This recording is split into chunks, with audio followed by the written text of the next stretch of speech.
Greetings once again from the Nerd Cave. Stan Gibilisco here. I'd just like to ask you a little question. Have you ever encountered this phenomenon as a student at a university? I have expounded on a couple of videos in this particular playlist. Math porn, take 1 and take 2. For lack of something better to call it, or maybe for lack of something worse, go figure. But what I'd like to talk about here is a phenomenon that I observed when I presented my theory of numerical entities to a college professor way back in the 1970s. This particular professor didn't even want to look at it. When I told him what I was doing, he said it probably wasn't of very good quality. Well, I mean, I already knew that. I mean, I was going to these professors to see if they could help me make it of better quality. Well, eventually, I guess I just went on and did it anyway. I worked on the theory myself independently anyway. And I don't know to this day how high the quality is. Go to the Nerd Cave Hypotheses. sciencewriter.net/NCH and look at numerical entities, and you can download, or in some cases view, the files on your computer. You can even print them. I just scanned them. I hand wrote them in the study carrels of my fraternity house, where it was either freezing or boiling hot, way back in, I guess, about 1975, thereabouts. And I still have those papers in the house here. But anyway, I wonder, and I asked another professor, a professor who was teaching set theory, I believe, about this theory of mine. Would he like to look at it? And he said, a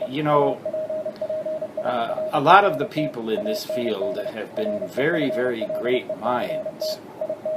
As if to say, well, you can never aspire to be anything like that. Well, what I call this is, I don't know whether I'd call it academic arrogance or academic territorialism. Why would these professors have this attitude? This almost looking down their nose at me attitude. Well, obviously I'm not as knowledgeable as they. I hadn't had nearly as much education as they had, and I still haven't. I'm still an uneducated nerd sitting down in his basement doing ham radio for the most part, but I guess my attitude towards them was, there's no sense even talking to these professors. And I also thought, they're probably just, I figure they're just full of shit. Now, maybe, I think there have been other professors who wouldn't have had that attitude at all. In fact, most probably wouldn't. I presented this theory to a professor just a couple of years ago. It'd be close to 40 years later. And she looked at it and told me that it reminded her of the work of Bernard Riemann. He's the guy who talked about non-Euclidean geometry. Was kind of on the cutting edge and all this and all that. She was probably just kind of being nice to me, But there are professors who will work with you if you are a student in order to further your own theories. And those are the ones you should seek out, in my opinion, if you're a student. Now, if you've had this experience at a university, my advice to you is to dismiss these professors as big-headed old fuddy-duddies or something. I don't know, like me, a big-headed old fuddy-duddy. Except I'm perfectly willing to accept and listen to other people's ideas. That's what I'm here for on this vlog, If you want to tell me I'm full of baloney, I don't think you're going to be telling me anything I don't already know. But I just wonder, have you ever encountered this particular attitude on the part of professors where they don't want to help you, it doesn't seem like. They may want to teach you, but they don't want to.